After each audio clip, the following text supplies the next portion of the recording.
Pertama minta maaf dulu nggak. Mudah-mudahan ada yang perwakilan dari Distrik Pora ya, yang terhormat dulu.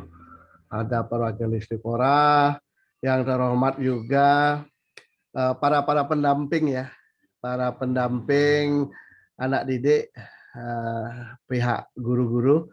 Saya lihat mendampingi anak-anak ini luar biasa karena kami minta juga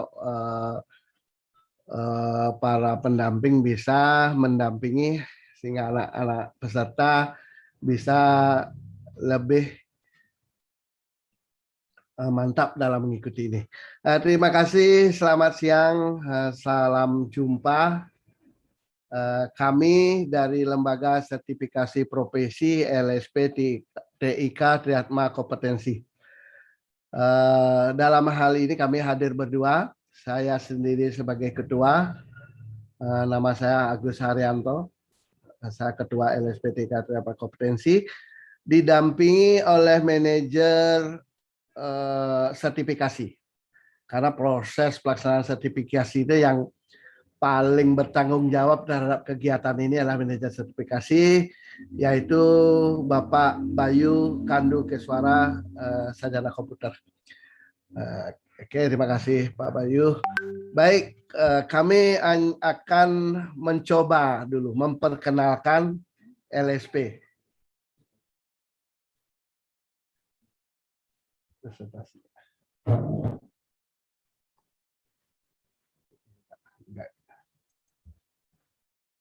Kami adalah dari Lembaga Sertifikasi Profesi LSP TIK Triatma Kompetensi yang keberadaannya ada di Bali, tepatnya di Kabupaten Badung ya. Mungkin kalau dengar Bali mengenai pariwisatanya, kami di Kabupaten Badungnya, yaitu ada Nusa Dua, Kute, nah itu di Kabupaten Badung. Nah, kami di sana. Kemudian,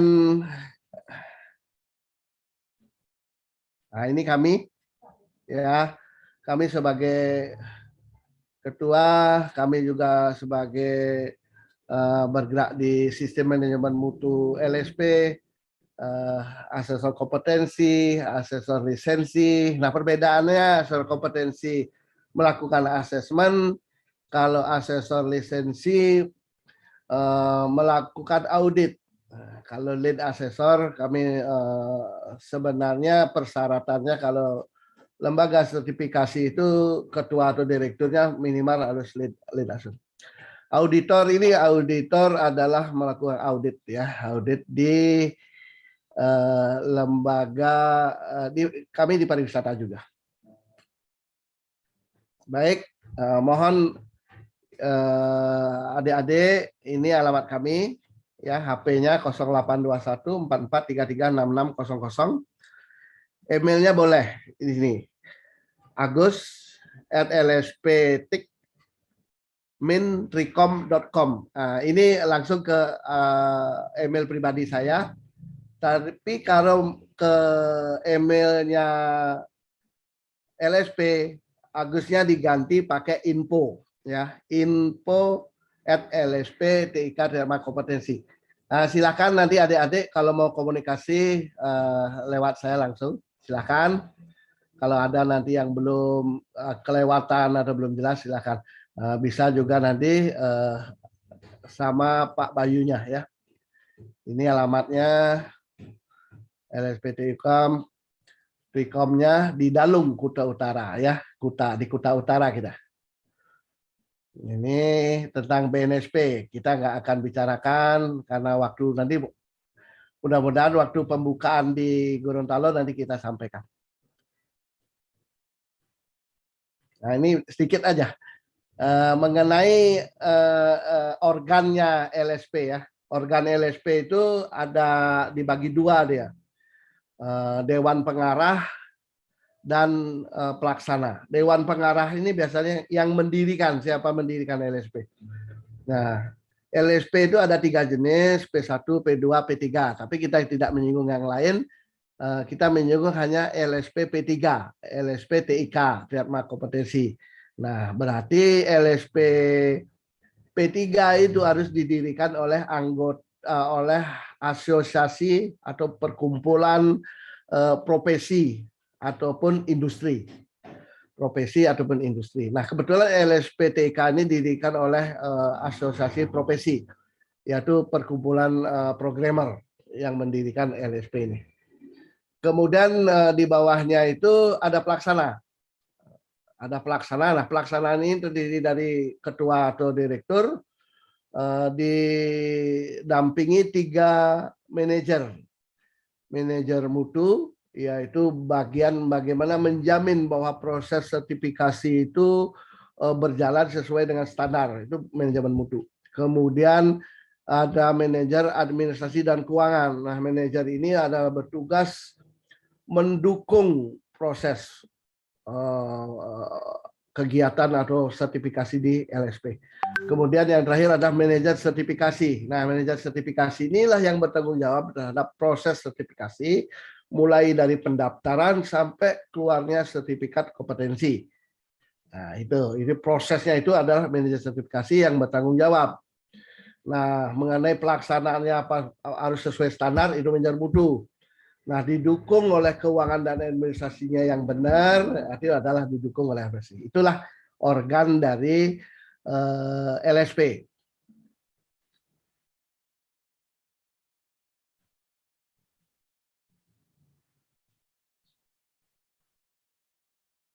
Dasarnya juga kenapa dilaksanakannya sertifikasi adalah Undang-Undang Nomor 13 tahun 2003, yaitu tentang ketenagakerjaan, di mana setiap calon tenaga kerja berhak mendapatkan sertifikat kompetensi, ya. Itu memang diatur oleh Undang-Undang Kerja. Tapi yang paling penting bagi adik-adik adalah Undang-Undang tentang Sistem Pendidikan Nasional, ya, nomor 20 tahun 2003. Undang-undang inilah yang menghadirkan Badan Nasional Sertifikasi Profesi. Nah, siapa yang melaksanakan uji kompetensi, kan gitu pertanyaannya? Dilaksanakan oleh suatu badan yang bersifat independen. Kalau badan yang bersifat independen itu adalah dibentuk berdasarkan PP, peraturan pemerintah. Jadi BNSP itu posisinya langsung di bawah presiden karena dibentuk oleh PP. Nah, demikian. Kemudian lahirlah BNSP, yaitu PP nomor 10 tahun 2018. Itu sudah perubahan dari PP nomor 23 tahun 2004. Undang-undangnya yang mengamanat ke 2003, pelaksanaannya 2004, yaitu peraturan pemerintah nomor 23 tahun 2024. Kemudian dirubah lagi menjadi PP nomor 10 tahun 2018. Nah, bisa dibayangkan adik-adik semua bahwa sertifikasi itu disyaratkan, dicanangkan tahun 2003, kita baru laksanakan tahun 2021. Berapa jeda itu ya. Nah, padahal di 2003 menurut Undang-Undang Pendidikan Nasional bahwa anak didik itu kalau sudah menyelesaikan suatu jenjang pendidikan harus mendapatkan 2 sertifikat. Sertifikat berbentuk ijazah dan sertifikat berbentuk kompetensi. Sertifikat ijazah artinya adalah bukti tertulis bahwa adik-adik telah menyelesaikan pendidikan, jenjang pendidikan yang dilaksanakan oleh satuan pendidikan yang legal itu. Oleh pendidikan kayak adik di SMKN negeri kan sudah pasti legal gitu. Nah, itulah disebut dengan ijazah. Kalau sudah tamat menyelesaikan pendidikan berjasa. Nah, apa bentuknya dan itu? Sertifikasi kompetensi. Kalau dan itu berarti 2, dapat ijazah dan sertifikat kompetensi. Sertifikat kompetensi ini adalah sertifikat yang membuktikan bahwa adik-adik mampu melakukan unjuk kerja. Artinya bisa mempraktekkan gitu. Kalau adik-adik jurusan TIK harus mampu mempraktekkan atau bisa membuat produk TIK, ya, sesuai dengan jenjangnya, sesuai dengan levelnya. Kalau di di RPL kan pemrograman junior. Kalau di TKJ di jaringan junior technical support. Kalau di multimedia umpama desainer multimedia muda. Nah, seperti itu ya. Kalau ataupun animasi junior. Nah, seperti itu. Mampu dia menunjuk kerja. Dalam unjuk kerja itu ada 3 hal yang dinilai, yaitu ilmunya, knowledge-nya, skill-nya, keahliannya, atau attitude-nya.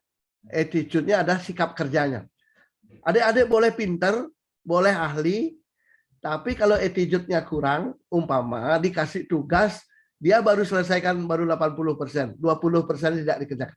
Itu termasuk sikap kerja atau attitude yang tidak benar, tidak dibenarkan. Sehingga bisa aja tidak kompeten. Nah, makanya adik-adik nanti kompetensi itu must be 100%. Harus penuh 100%. Makanya hanya ada 2 kemungkinan, adik-adik kompeten apa belum kompeten. Memang di sistem kita kan ada lulus dan tidak lulus. Umpama di bawah 60 tidak lulus. Kalau 60 ke atas lulus kan itu 70 lulus, 80 lulus. Tapi kalau di sistemnya lembaga sertifikasi profesi tidak itu dikenal hanya kompeten dan belum kompeten. Berarti yang belum kompeten ini apakah tidak bisa, belum tentu juga begitu. Artinya tidak memenuhi, tidak 100% dia memenuhi standarnya. Gitu ya. Berarti ada penilaian lanjut. Makanya belum kompeten itu ada penilaian lanjut. Harus apa? Harus ataukah kompetisi ulang, ataukah nanti adik-adik diberi tugas seperti itu sampai hingga mencapai 100%. Nah, itu yang perlu kami sampaikan. Sehingga Undang-Undang Sistem Pendidikan Nasional ini nomor 20 tahun 2003 ini secara legal mengisyaratkan bahwa adik-adik harus mengikuti sertifikat uji kompetensi. Sehingga apalagi adik-adik dikasih bersifat free ya, bersifat free, ikutilah dengan baik. Pihak Disdikpora sudah mencanangkan untuk melakukan sertifikasi di bidang TIK untuk SMK-nya. Nah, demikian yang kami sampaikan.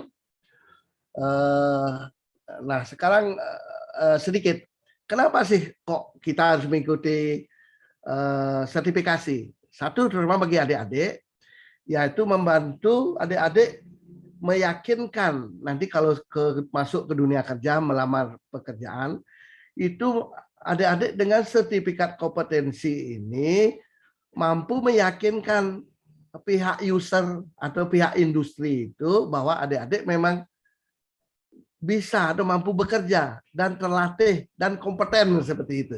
Ya, dengan sertifikat kompetensi. Karena lulusan yang ada lulusan SMK. Nah, mampu bidang apa? Kan gitu pertanyaannya.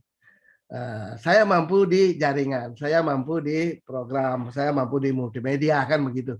Nah, itu sehingga organisasi penerima user itu mendapat keyakinan, oh ini bukti sertifikatnya memang ini benar telah certified seperti itu, mampu menunjukkan kerja. Udah gitu bagi adik-adik sendiri juga lebih pede. Umpama ada 5 orang yang mendaftar. Adik punya sertifikat kompetensi yang 4 tidak, otomatis yang dicari itu langsung adik masuk, kan gitu. Karena apa? Karena di situ di lamaran lowongan kerja itu berbunyi persyaratan memiliki sertifikat kompetensi di bidang junior technical support umpama seperti itu. Nah, yang lain kalau tidak mengikuti sertifikat kan nggak punya. Artinya dia gugur secara administratif gitu. Belum mulai sudah gugur. Ya, seperti itu. Sehingga meningkatkan kepercayaan diri adik. Kemudian membantu adik-adik. Kalau saya sudah di junior technical support, mau naiknya ke network junior, naik terus ke atas. Sehingga tahu arah saya kemana. Nah, bagi lembaga pendidikan juga sangat penting. Apakah output lembaga kami atau industri kami sesuai nggak, institusi kami sesuai nggak outputnya itu dengan kebutuhan pasar, kebutuhan industri. Nah, kalau outputnya itu bisa langsung diterima di industri dan bisa langsung kerja, nah inilah yang disebut dengan link and match, ya. Link and match-nya di sini bahwa keluaran dari institusi itu diterima di dunia industri. Nah, di mana letaknya LSP? Disinilah letak LSP di tengah-tengah, adalah mengukur sejauh mana hasil pendidikan itu dengan kebutuhan industri. Makanya disebut kalau dia kompeten pasti nyambung. Karena kenapa ada keyakinan seperti itu? Link and match itu memang seperti itu, gitu loh. Kenapa link and match? Kenapa harus nge-link? Karena satu barangnya yang disebut dengan SKKNI, Standar Kompetensi Kerja Nasional Indonesia. SKKNI ini apabila digunakan oleh instansi atau sekolah itu diterjemahkan menjadi kurikulum. Makanya disebut kurikulum berbasis kompetensi. Walaupun namanya lain mungkin mengambil dari unit-unit kompetensi dari SKKNI. Artinya apa? SKKNI diterjemahkan ke lembaga menjadi kurikulum. Nah, itu satu barangnya SKKNI. Nah, kemudian industri. Industri juga demikian dari SKKNI, karena SKKNI itu disusun oleh industri, lembaga pendidikan, oleh stakeholder. Berarti SOP-nya industri diterjemahkan dari SKKNI. Karena SKKNI itu dibuat dari SOP, kan begitu. Berarti SKKNI ini kalau di industri disebut SOP. Nah, bagaimana dengan LSP? LSP dalam membuat bahan uji atau yang disebut materi uji kompetensi MOOC itu adalah berdasarkan SKKNI gitu. Sehingga barangnya sama, dilatih dengan SKKNI, diuji dengan SKKNI, dan dimasuki dunia kerja SOP-nya dengan SKKNI. Nah, demikianlah sehingga sekarang lembaga pendidikan ini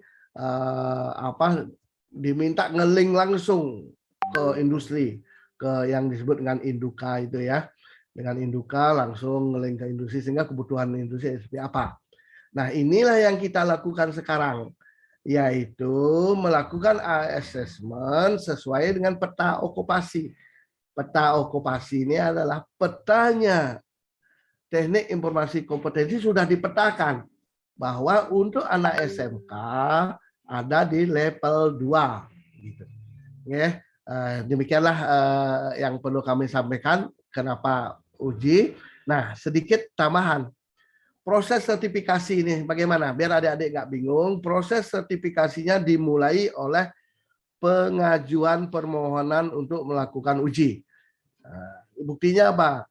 Dari pihak Disdikpora itu sudah mengirim data ke kami, ada 183 siswa yang mau ikut uji kompetensi, 141 TKJ, sudah tuh ada 28 apa itu kalau nggak salah, dari pemrograman, udah ada dari 14 dari multimedia, ada 2 dari junior animasi. Nah, seperti itu. Setelah ada itu masuk, maka oleh LSP itu diproses. Itu sebagai calon peserta uji, baru calonnya. Apakah memiliki persyaratan? Kan gitu. Apakah memiliki persyaratan sudah terpenuhi? KK. Kenapa KK itu penting atau KTP itu? Itu dicarilah nomor induk kependudukannya. Karena kita ada link juga ke ketenaga kerjaan dan ke kependudukan. Ada link ke sana. Apa masalahnya? Bisa aja orang sertifikasi taruh berumur 10 tahun atau 12 tahun kan nggak mungkin. Karena dengan NIK itu kalau umur Anda sedikit adakan perubahan akan ditolak secara sistem. Otomatis Anda tidak bisa ikut. Makanya nanti tolong KK atau KTP kopinya harus bersih sehingga nick-nya bisa terbaca jelas. Ya, kami pun di LSP begitu menginput data adik-adik masuk ke Badan Nasional Sertifikasi untuk mohon blanko, pasti ditolak kalau data nick-nya salah karena sudah link dia ke sana ya, sudah nge-link. Kemudian peserta ini ke LSP, LSP akan menunjuk di mana pelaksanaan. Nah, ini akan kami proses. Kami tanya ke Dispora, di SMK mana ditunjuk, fasilitasnya apa, apakah memenuhi, apakah sesuai dengan persyaratan sebagai tempat uji kompetensi. Kemudian kalau sudah ditentukan TUK, akan ditunjuk asesor. Asesornya ditunjuk oleh LSP. Siapa yang akan datang ke Gorontalo tanggal 16, 17, 18. Buktinya adalah surat tugas. Surat tugas. Kemudian keempat, nah itu akan dilaksanakan asesmen. Asesmen itu dilaksanakan tanggal 16, 17, 18. Sebelumnya dilaksanakan pra-asesmen. Nah, sekarang ini sudah termasuk mulai pra-asesmen. Tanggal 3 dan tanggal 4. Nah, itu pengisian APL 01, APL 02. Itu dilaksanakan mulai hari ini sampai tanggal 4. Ya, APL 01 itu permohonan, APL 02 itu penilaian mandiri, self assessment ya. Nanti itu akan dijelaskan lebih detail oleh manajer mutu Pak Bayu Kandukeswaranya. Kemudian bukti asesmen itu telah terlaksana, itu adalah berita acara rekomendasi. Berita acara rekomendasi. Asesor akan merekomendasi adik-adik melalui bukti-buktinya. Nah, kalau bukti-bukti terkumpul menyatakan kompeten, akan direkomendasikan kompeten. Kalau memang bukti-buktinya tidak mencukupi, nah itu akan dikasih rekomendasi belum kompeten. Ya, itu buktinya berita acara. Kemudian berita acara ini dikirim ke LSP. Setelah di LSP akan dibentuk panitia teknis, ya, membentuk panitia teknis LSP ini untuk memverifikasi tadi berita acaranya kompeten belum kompeten. Itu apakah sesuai dengan kaidah-kaidah standar-standar pedoman yang sudah ditentukan. Kalau verifikasinya dinyatakan clear, oke, maka rekomendasi asesor itu akan menjadi keputusan LSP. Nah, kalau sudah ada keputusan berarti bentuk SK dari LSP. Nah, SK-nya ini adalah kalau sudah keluar SK maka diterbitkanlah sertifikat kompetensi, kan begitu. Sertifikat kompetensi. Nah, itulah prosesnya, proses sertifikasi. Demikian aja yang kami sampaikan biar adik-adik paham pelaksanaan sertifikasi ini, bahwa pelaksanaan sertifikasi ini bukan seremonial. Bukan seremonial. Kami dari Kominfo juga mendapat amanah karena di Kominfo itu ada namanya SIMONAS, Sistem Monitoring Sertifikasi secara Nasional, SIMONAS. Kalau kami dari 183, kalau kompeten 20 juga nggak masalah bagi kami. Karena tidak ada, kami nyatakan kompeten enggak, emang enggak ya. Maka dari itu tolong adik-adik ikuti sertifikasi ini, karena sertifikasi ini bukan seremonial, bukan formalitas, tapi memang benar-benar mengukur kemampuan adik-adik, apakah kemampuan adik terpenuhi, sehingga nanti asesor itu yang bertanggung jawab membuktikan. Bukti 1 bisa aja bukti tertulis, bukti 2 bukti wawancara, bukti 3 hasil praktek. Nah, seperti itu. Bukti 4 adik membuat karya yang dipakai oleh masyarakat, dipakai di kecamatan untuk membuat baliho, mana seperti itu. Itu ditunjukkan saja. Maka semakin banyak bukti yang bisa disampaikan akan mempermudah adik sendiri, mempermudah asesor, mempermudah lembaga untuk merekomendasikan kompeten. Ya, demikian. Nanti kalau ada yang kurang jelas, nanti kita lakukan sesi tanya jawab di akhir kegiatan, di akhir Juni ini. Nanti kita ada pertanyaan, silahkan sampaikan secara tertulis juga silahkan. Nanti Pak Bayu akan membimbing secara teknis bagaimana proses pengisian APL 01, APL 02. Demikian Pak Bayu, untuk waktu saya persilahkan ke Pak Bayu untuk melanjutkan ke teknis pelaksanaan APL 01, APL 02. Terima kasih.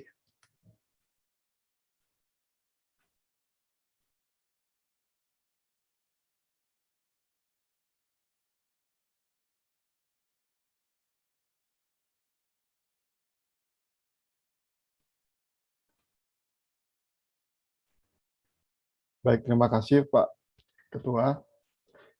Saya mohon izin untuk berbicara. Baik, selamat siang Bapak Ibu Panitia, Bapak Ibu sekolah, juga dan para peserta sekalian. Perkenalkan, saya Bayu sebagai manajer sertifikasi di LSP TIK Triatma Kompetensi.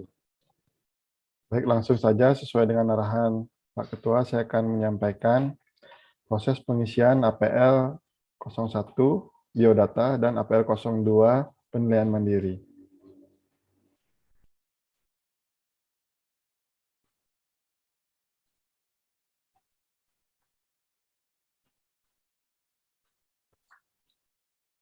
Baik, nah, oke.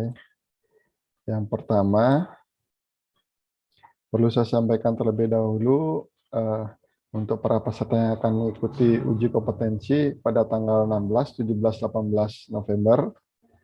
Persyaratan pertama yaitu mengisi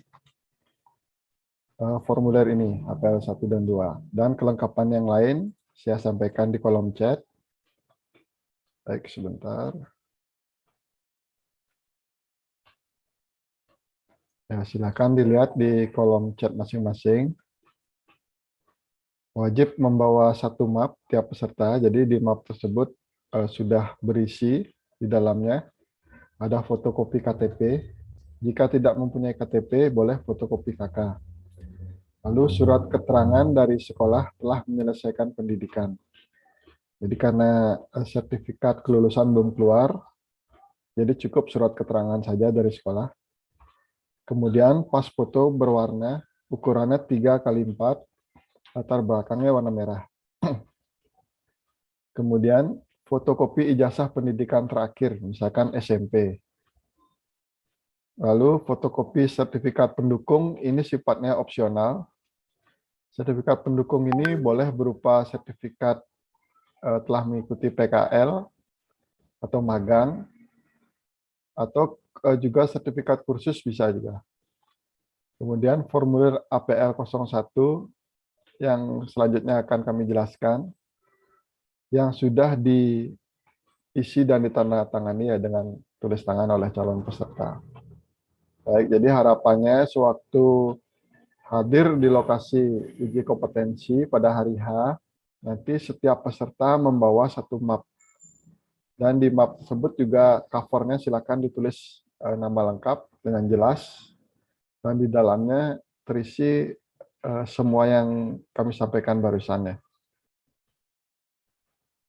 Nah, jadi seperti itu. Nah, saya akan lanjut menjelaskan ke pengisian APL 1 dan 2. Untuk pertanyaan akan kami persilakan setelah kami menjelaskan proses pengisian APL 1 2 ini. Ya, saya lanjut, mohon disimak. Yang pertama yaitu APL 01, form permohonan dan penilaian mandiri. Nah, dokumen ini sebentar lagi akan kami share melalui kolom chat. Silakan semua siswa atau peserta mendownload ya. Jadi setelah kami share, silakan di-download. Setelah di-download, dicetak ya. Masing-masing siswa mencetak sendiri ini semua. Setelah dicetak, diisikan dengan tulis tangan. Lalu ada nanti kolom penandatangan, itu ditandatangani. Kemudian dimasukkan dalam map dan ditunjukkan sewaktu melakukan uji kompetensi. Ya, sekali lagi untuk pertanyaan nanti ya kami jawab. Boleh bertanya dulu ke kolom chat, tapi nanti sekalian akan kami jawab. Ya, lanjut untuk pengisiannya. Yang pertama ada halaman cover. Di sini bagian bawah ada nama asesi. Asesi yang dimaksud adalah peserta ya. Asesi itu adalah peserta, asesor adalah penguji. Jadi itu yang dipahami terlebih dahulu. Jadi ada asesi dan asesor. Silakan diisi nama asesi ini dengan nama sesuai KTP. Nama lengkap sesuai KTP ya. Kalau sudah menuju halaman pertama. Oh ya, untuk informasi, untuk sesi 2 ini hanya peserta yang melakukan uji kompetensi dengan skema Junior Technical Support atau jurusan TKJ. Untuk skema campuran tadi udah di sesi 1 ya, jadi saya tegaskan yang akan dijelaskan hanya pengisian APL 1 dan 2 untuk Junior Technical Support atau TKJ. Ya, di halaman cover ini ada kode unit. Kode unit ini adalah unit-unit yang harus dipenuhi oleh para peserta, karena ini yang akan diujikan sesuai dengan SKKNI. Jadi sebelah kanan tersebut ada SKKNI, yaitu Standar Kerja Kompetensi Nasional Indonesia. Ya, jadi itu udah dari negara.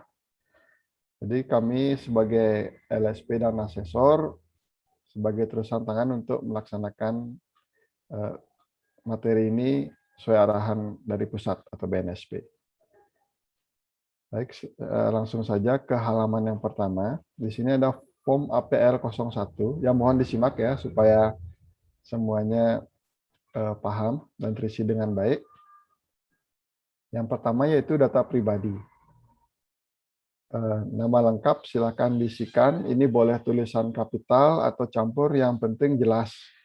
Yang penting terbaca dengan jelas, silakan diisi dengan baik.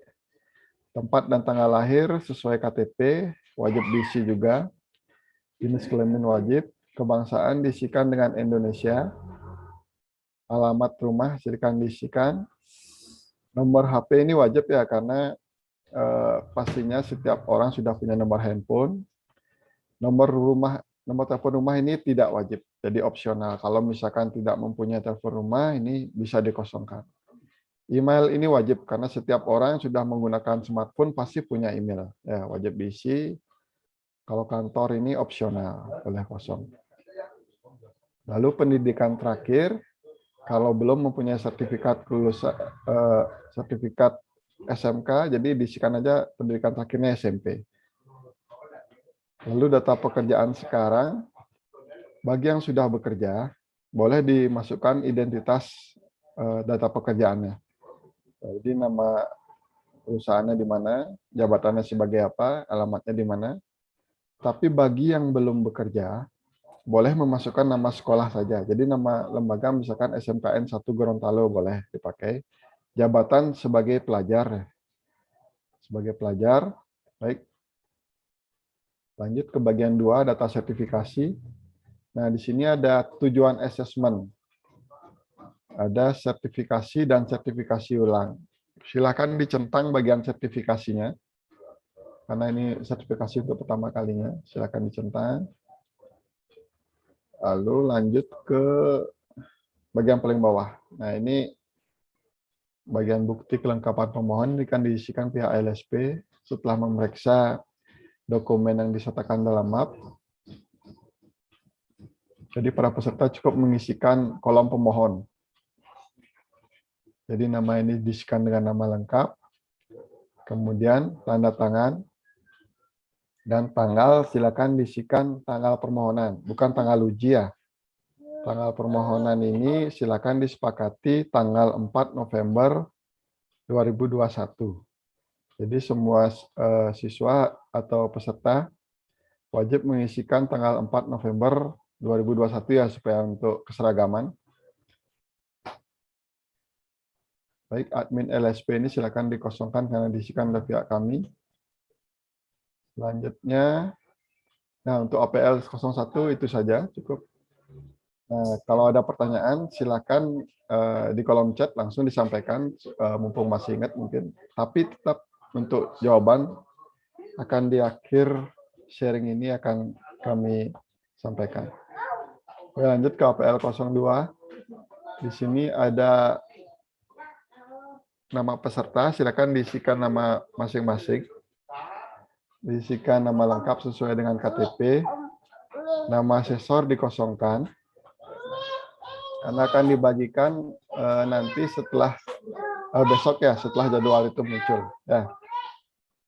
Kemudian tanggal dan waktu, ini tanggal dan waktu permohonan diisikan tanggal 4 November 2021. Untuk TUK diisikan dengan mandiri gitu ya, tempat uji kompetensi. TUK itu tempat uji kompetensi, jadi diisikan dengan mandiri. Nah, selanjutnya ada daftar pertanyaan. Ini yang dimaksud dengan penilaian mandiri. Tiap calon peserta wajib menilai dirinya kompeten sebelum diuji oleh asesor. Jadi harus menilai diri sendiri kompeten dulu, baru diuji. Kalau diri sendiri pun tidak menganggap kompeten, kan tidak mungkin akan terjadi uji kompetensi. Nah, ini ada kolom penilaian. Di sebelah pertanyaan ini ada K dan BK. K ini kompeten, BK ini belum kompeten. Jadi silakan dinilai diri sendiri apakah kompeten di pertanyaan yang terkait. Tapi wajib ya kompeten salah satu aja BK, jadi tidak dapat mengikuti uji kompetensi. Jadi K ini wajib tercentang sampai pada bagian bawah. Bagian bawah ya silakan dicentang semua nanti. Nah, kalau sudah semua, diisikan kembali nama peserta, nama lengkap, tanda tangan, dan tanggal permohonan. Tanggal permohonan adalah kita sepakati ya bersama 4 November 2021. Nah, itu untuk penjelasannya mungkin ada yang kurang atau yang belum dipahami, silakan bertanya di kolom chat. Sebentar lagi akan kami jawab. Dan seperti yang Pak Ketua sampaikan, ini tidak usah grogi. Walaupun ada hal-hal kecil yang nanti mungkin ketinggalan atau belum terisi, akan asesor cek kembali sewaktu hari H uji kompetensi. Tapi saya jelaskan sekali lagi supaya terbayang lebih jelas untuk para peserta. Jadi dokumen ini yang pertama akan kami share ya di kolom chat. Kolom chat akan kami share, kemudian para peserta silakan mendownload. Setelah di-download silakan dicetak. Setelah dicetak silakan diisi dengan tulis tangan. Kemudian dimasukkan dalam map berserta persyaratan yang lain. Baik, ya. Langkah pertama mungkin saya share dulu supaya bisa masing-masing download.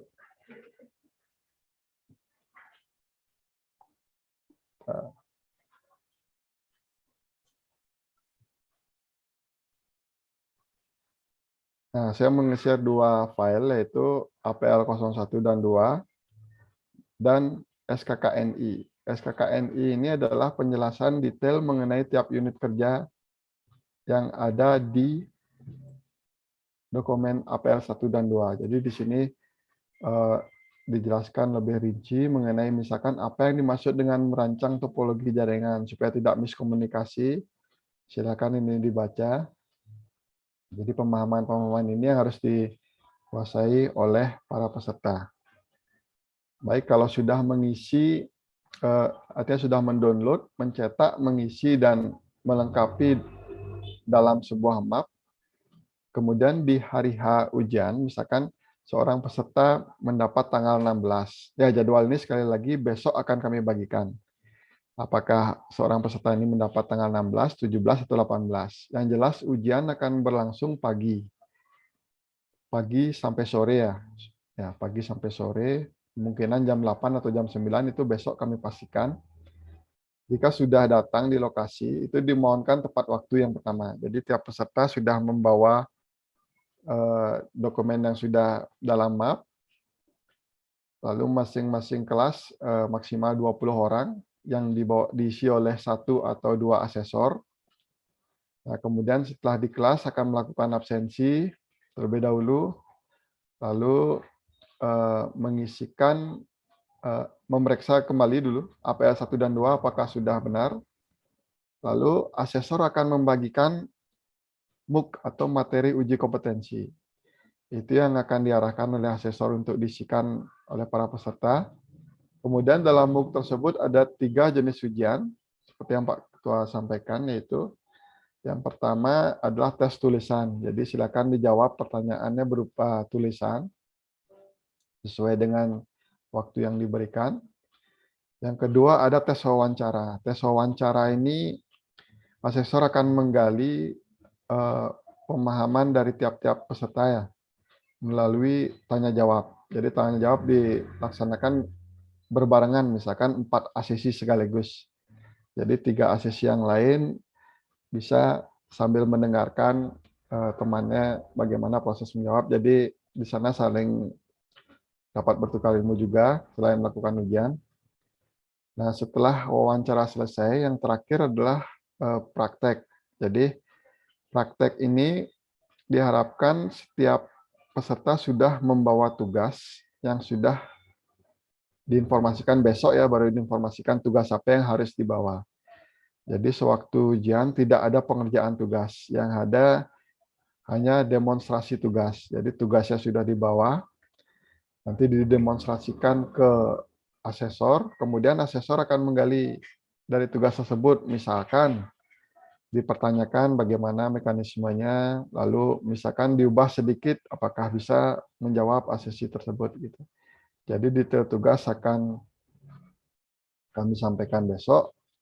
Nah, setelah melewati itu semua, nanti akan ada pengumuman apakah seorang ACC tersebut kompeten atau belum kompeten. Karena hanya ada 2 nilai, hanya 2 kompeten atau belum kompeten ya. Tidak ada nilai misalkan 60, 70, 80, tidak ada nilai seperti itu. Hanya ada 2, kompeten dan belum kompeten. Apabila peserta tersebut kompeten, maka akan mendapatkan sertifikat yang dikeluarkan oleh BNSP, yaitu Badan Sertifikasi Nasional Profesi, dan bersifat nasional, dan itu berlaku selama 3 tahun. Apabila peserta ingin melakukan perpanjangan, bisa melalui LSP langsung atau berkoordinasi dengan sekolah. Nah, manfaat sertifikat ini sendiri adalah untuk bersaing di bidang tenaga kerja ya. Jadi para perusahaan kan mencari tenaga kerja untuk dipekerjakan di perusahaan mereka. Itu dengan memiliki sertifikat pendamping selain sertifikat kelulusan, yaitu mempunyai sertifikat keahlian, itu akan mempunyai nilai lebih ya. Jadi para peserta mempunyai nilai lebih dibanding dengan pelamar lainnya. Mungkin itu sebagai manfaatnya. Jadi karena sertifikat tersebut diakui oleh negara. Baik, mungkin itu saja. Saya lanjut ke sesi tanya jawab. Mohon izin untuk stop share screen dan sambil menjawab silakan bisa ditambah para calon peserta bisa melakukan pertanyaan di kolom chat. Ya. Ini ada pertanyaan pertama, batas pemasukan bukti-bukti pendukung berapa lama? Jadi untuk bukti pendukung ini harus diserahkan waktu hari H uji kompetensi, misalkan tanggal 16. Jadi tanggal 16 itu sudah harus ada fotokopian dari bukti pendukung ini ya. Jadi alangkah baiknya sudah dipersiapkan dari sekarang, yang sudah kami share barusan. Silakan di-download, diisikan juga nanti supaya sewaktu hari H sudah siap, benar-benar siap, dan hanya memikirkan bagaimana nanti penyampaian ke asesor bahwa membuktikan diri kompeten di bidang yang diikuti. Atau mungkin kalau belum ada pertanyaan, saya kembalikan ke Pak Ketua ya. Mungkin ada hal lain yang perlu disampaikan sambil saya jawab juga nanti melalui kolom chat. Baik, terima kasih atas perhatiannya. Saya kembalikan ke Pak Ketua. Silakan, terima kasih.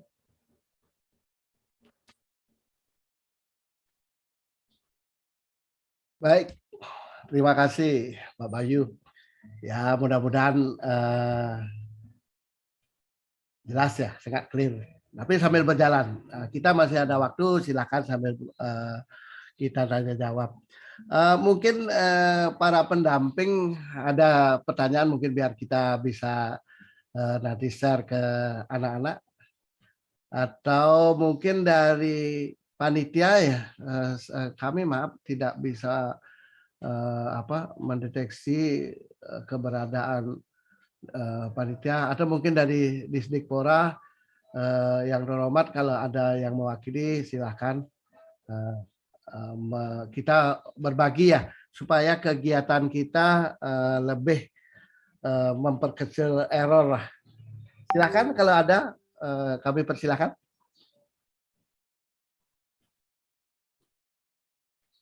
Silakan, ada pertanyaan mungkin kalau ada mau langsung silakan juga, sambil Pak Bayu akan menjawab lewat chat juga.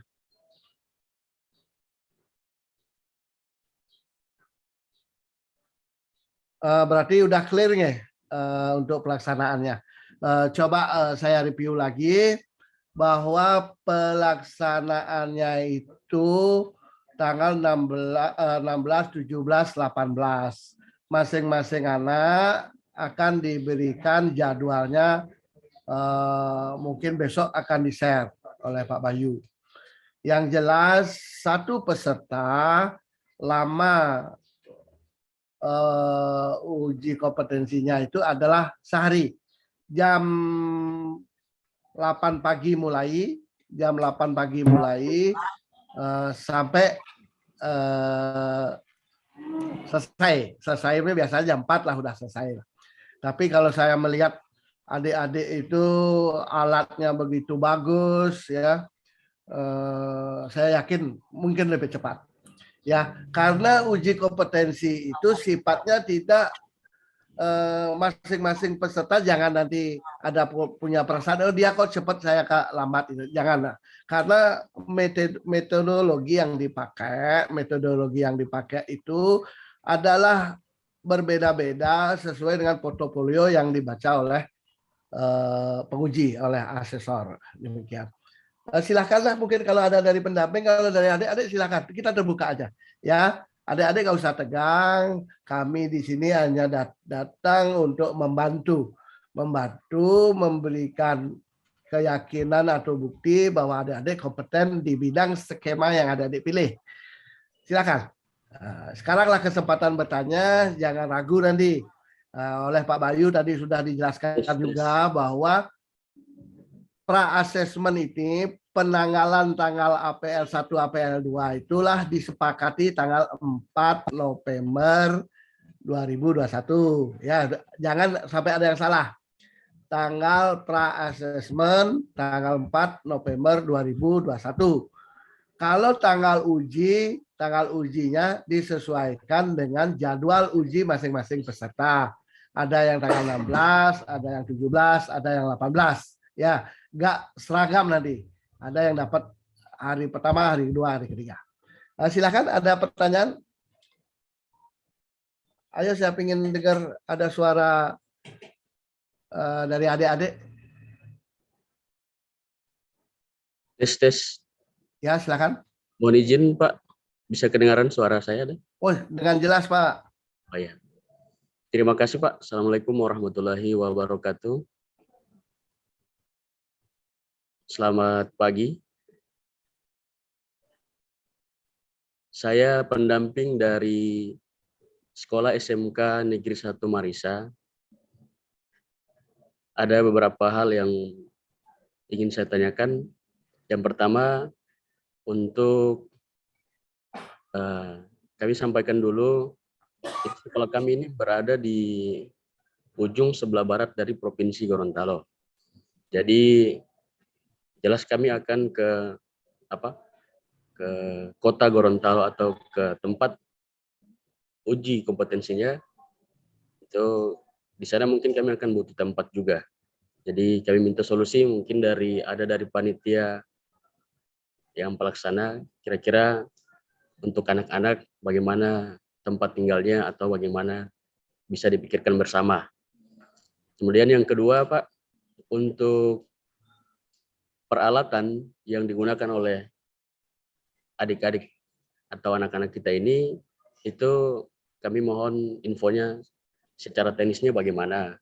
Kami sekolah yang sediakan dari sini atau di tempat uji kompetensinya yang sudah disediakan.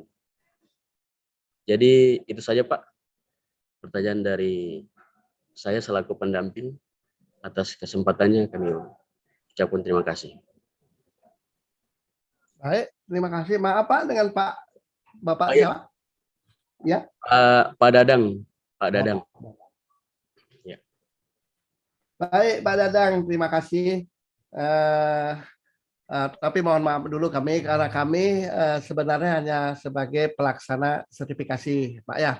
Tapi kami juga dapat informasi bahwa jarak peserta karena dari beberapa SMK ada yang jauh seperti Bapak sampaikan. Ini kalau nggak salah saya menangkap memang itu difasilitasi oleh pihak Distrik-Pora Pak ya. Nanti panitia di sana ya Pak. Nanti Bapak boleh tanya, ada Bu Gita yang kemarin komunikasi pada kami, katanya difasilitasi Pak. Nanti tapi tolong dipastikan Pak Nge. Karena begini Pak, kalau Bapak uji tanggal 16, berarti Pak tanggal 15 sudah harus berada di sana. Di tempat uji kompetensi. Karena tempat uji kompetensinya kan dipusatkan nih Pak ya. Dipusatkan. Nah, inilah yang kami akan lakukan setelah pertemuan kita. Kami harus memverifikasi seperti yang Bapak sampaikan tadi, langsung menjawab pertanyaan nomor 2, peralatannya. Peserta yang Bapak dampingi itu datang hanya membawa persyaratan uji kompetensi, Pak. Yang seperti dijelaskan Pak Bayu tadi, datang dengan satu map. Ya, kalau kami tidak membuat berubah warnanya map apa, tidak. Yang penting satu map yang isi di dalamnya itu persyaratannya. Yang seperti tadi ada KK atau KTP, ada bukti surat keterangan, pendukung, yang itu ijazah, seperti itu Pak G. Itu dalam satu map. Sedangkan untuk peralatan itu sudah harus ada di tempat uji kompetensi TUK. Nanti Bapak datang aja sesuai jadwal. Berarti Bapak kalau tanggal 16, kalau bisa tanggal 15 itu sudah di sana, karena pagi kita on Pak, selalu kita on time. Satu hari itu 60 orang, semua bareng jam 8 itu masuk. Nanti besok lebih dijelaskan lagi. 20 langsung masuk lab, karena kami dapat informasi TUK itu hanya satu labnya itu isi 20 perangkat. Demikian 240 artinya ada di kelas. Kalau ada 2 kelas berarti masing-masing kelas ada 20. Demikian. Seperti itu Pak. Berarti jelasnya nanti kalau yang mengenai fasilitas, anggaplah akomodasi atau fasilitas transportasi itu dengan pihak Distrik-Pora Pak ya. Tapi yang jelas itu yang utama harus disiapkan adalah persyaratan masing-masing peserta. Jangan sampai nanti tidak ada dalam satu map Pak. Ini masalah nanti bagi kami Pak. Satu, Bapak kita jarak antara Gorontalo dengan Bali, kita harus transportasi, perpindahan, mungkin kita perpindahan pesawat, ada yang tercecer, lagi yang tercecer. Nah, takutnya adik-adik kita peserta itu sudah direkomendasikan kompeten, tapi dianulir nanti oleh komite teknis, oleh LSP. Mana nih persyaratan, dibilang persyaratan itu ada, ternyata tidak ada. Gitu, karena di lembaga sertifikasi itu yang dicari adalah ketelusuran data. Apa yang dinyatakan ada, memang harus ada, begitu Pak. Tidak boleh ada tapi masih ketinggalan, tidak bisa. Kecuali di situ oleh asesor ada rekomendasi, ada keterangan bahwa akan disusulkan seperti itu. Itu harus jelas gitu. Demikian Pak Dadang. Mungkin ada yang belum. Silakan Pak Dadang. Ya, terima kasih Pak. Selanjutnya Pak, untuk secara teknis mohon dijelaskan kembali dari Pak Bayu, bagaimana pelaksanaannya di saat uji kompetensinya. Oh begitu, silakan. Oke Terima Pak kasih. Bayu, ini mendahului Pak Dadangnya. Kalau minta teknisnya, ya silakan disampaikan Pak Bayu. Silakan. Baik, terima kasih Pak Ketua. Salam kenal Pak Dadang. Ya. Jadi langsung saja saya jelaskan untuk mekanisme ujinya. Jadi yang pertama yaitu setelah siswa atau peserta membawa seluruh kelengkapan dokumen dalam satu map tersebut, wajib datang tepat waktu di lokasi uji. Jadi sesuai jadwal yang diberikan. Jadi jadwal akan menyusul besok, akan kami kirimkan jadwal per pesertanya. Misalkan seorang peserta ini dapat tanggal 16, peserta tersebut harus wajib datang sesuai dengan jam yang ditentukan. Misalkan jam 8 pagi harus sudah di lokasi jam 8 pagi dan mengikuti uji kompetensi sesuai dengan arahan asesor. Yang pertama yaitu menunjukkan map. Jadi asesor akan memeriksa kelengkapan APL 1-2 beserta pendukung lainnya. Kalau sudah akan melakukan absensi keseluruhan siswa, lalu setelah itu akan dibagikan MUK atau materi uji kompetensi. Dokumen ini yang akan sebagai acuan uji para asesor, yaitu ada tes tulis diisi oleh para peserta, tes wawancara itu akan bersifat tanya jawab. Jadi asesor menanyakan di bidang sertifikasi uji sesuai dengan unit kompetensi tersebut. Jadi para peserta wajib menjawab ya sesuai dengan yang diharapkan. Lalu ada demonstrasi atau praktek. Ini berupa tugas yang besok akan kami kirimkan, tugas apa yang harus dikumpulkan per jurusan atau skema. Itu harus ditunjukkan oleh para peserta ke asesor. Jadi setelah ditunjukkan, asesor akan menilai dan menggali bukti seberapa jauh pemahaman para peserta mengenai tugas yang dibuatnya. Begitu. Jadi setelah itu semua selesai, akan ada pengisian berita acara dan pengumuman bahwa peserta kompeten atau belum kompeten. Jadi hanya dua aja, kompeten atau belum kompeten. Lalu yang terakhir, siswa boleh pulang dan menunggu sertifikat tersebut terbit. Ya, jadi seperti itu kira-kira Pak Dadang. Mungkin ada yang belum jelas lagi. Terima kasih Pak Bayu, sudah cukup jelas. Terima kasih juga kepada Pak Ketua. Terima kasih. Ya, sekian dari kami. Ya, sama-sama Pak. Oke, Pak Dadang, terima kasih. Karena informasinya ke Pak Dadang bisa ke anak-anak ya. Tolong dibantu Pak Dadang. Nah, kita sukseskan kegiatan ini. Nanti saya minta juga ke para asesor biar bisa share ilmu lah sedikit. Bukan hanya mencari bukti, ada transfer skill juga di sana nanti. Ya Pak Dadang ya.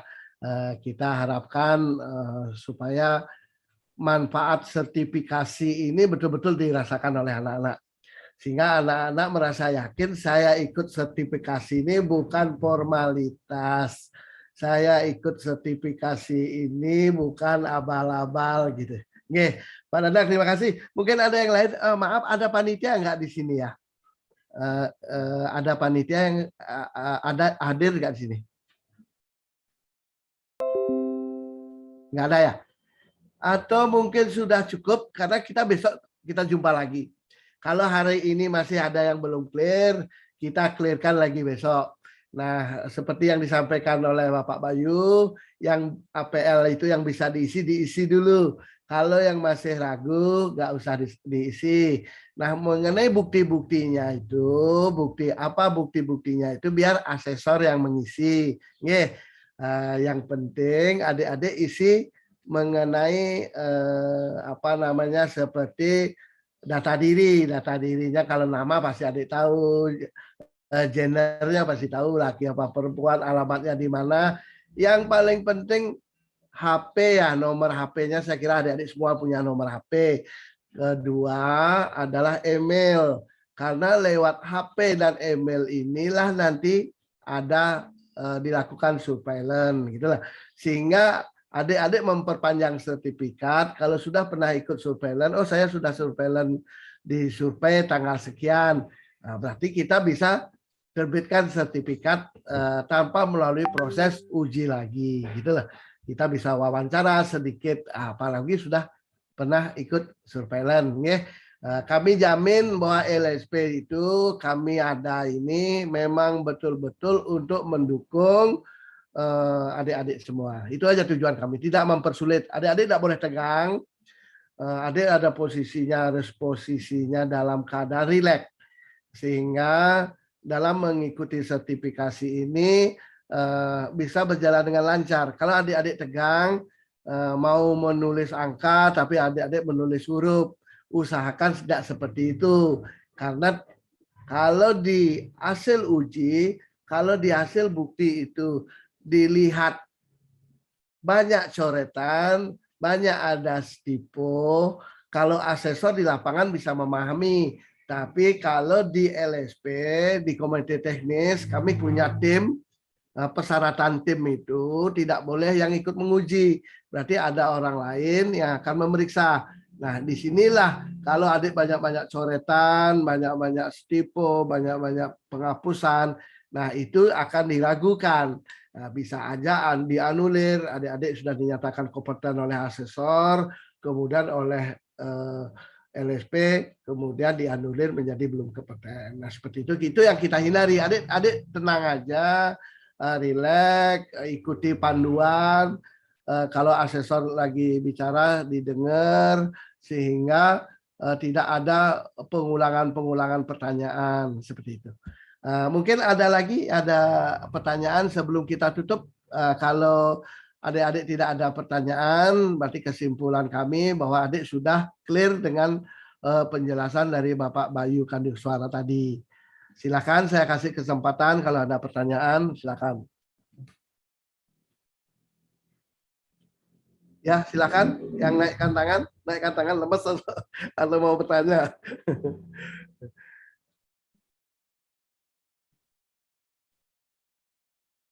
Ya, ini saya baca di chatnya ada pertanyaan untuk tes sendiri, apakah dilaksanakan secara tulis dan bagaimana Pak, atau bagaimana Pak? Oke, kita jelaskan sedikit ya, nanti Pak Bayu jelaskan lagi. Bahwa uji kompetensi itu ada banyak sekali metodologinya. Bahwa uji kompetensi itu sebenarnya kata uji itu asesmen gitu. Kalau diterjemahkan di bahasa Indonesia agak susah. Asesmen itu asesor hanya mencari bukti. Berarti adik-adik pertama sudah mengasih bukti. Satu, ngasih bukti surat keterangan telah mengikuti pelajaran. Itu baru satu bukti. Kedua, bukti adik pernah di lapangan PKL. Sudah bukti dua bukti. Sudah gitu adik pernah hasil karyanya dipakai oleh masyarakat, oleh publik. Nah, itu bukti juga, udah 3. Nah, sudah gitu apalagi bukti yang lain. Adik atau mungkin sudah bekerja pada bidang percis sama. Surat keterangan sudah bekerja. Nah, itu sudah 4 bukti. Kalau asesor belum menyatakan itu cukup, maka dilanjutkanlah dengan metode lain. Bisa aja uji tulis. Adik diminta menjawab pertanyaan tulis. Berarti hasilnya itu disebut bukti hasil ujian tulis. Ada 5. Kemudian adik diajak pertanyaan lisan. Berarti pertanyaan lisan kalau adik yang menjawab, asesor ada yang menulis jawabannya. Berarti ada bukti ke-6 hasil lisan. Tes lisan. Masih hasilnya belum cukup. Akhirnya diajak wawancara. Adik digali. Kalau wawancara biasanya knowledge-nya banyak digali knowledge-nya. Ternyata lewat adik. Berarti sudah punya bukti 7. Masih asesor kurang. Akhirnya diajak praktek adik. Dipraktek di depannya perangkat. Dipraktekkan di situ. Asesor memegang namanya checklist. Checklist ya. Apakah menghidupkan komputer? Benar. Bagaimana topologi? Benar. Gitu Muhammad terus. Nah, hasilnya itu disebut hasil bukti observasi. Asesor hanya melihat, mengobservasi apakah langkah-langkah benar. Berarti hasil observasi itu buktinya. Sudah ada 8 bukti. Nah, kalau sudah ada 8 bukti, asesor sudah menganggap cukup, maka adik-adik akan direkomendasikan kompeten gitu loh. Ya, itu tergantung metodologinya yang dipakai asesmen oleh asesor, dan setiap anak tidak pasti sama, belum tentu sama. Gitu loh. Kalau di wawancara udah masuk salah satu di tes, masuk wawancaranya, pertanyaan-pertanyaan sulit tidak terlewati, sudah mampu dia kerjakan. Sehingga yang ke bawahnya tidak usah lagi, tidak tanya lagi dia. Gitu. Tidak tanya lagi. Berarti kan sebentar, mungkin hanya 2 menit, 3 menit. Bahkan ada yang sudah dipertanyakan sedikit, dia bisa jelaskan dengan sempurna. Berarti hanya butuh waktu 1 menit. Bisa juga dia kerjakan 5 menit seperti itu. Artinya metodologi yang dipergunakan oleh asesor pada setiap peserta tidak sama. Demikian. Mengenai caranya itu, kalau tulis pasti adik akan menjawab di lembar jawaban. Berarti bukti tulis ya kan begitu. Kalau wawancara dari bukti wawancara, berarti asesor yang megang buktinya kan seperti itu. Ada pertanyaan lagi? Sebelum kita akhiri, saya kasih waktu 1 menit kalau mau bertanya silakan.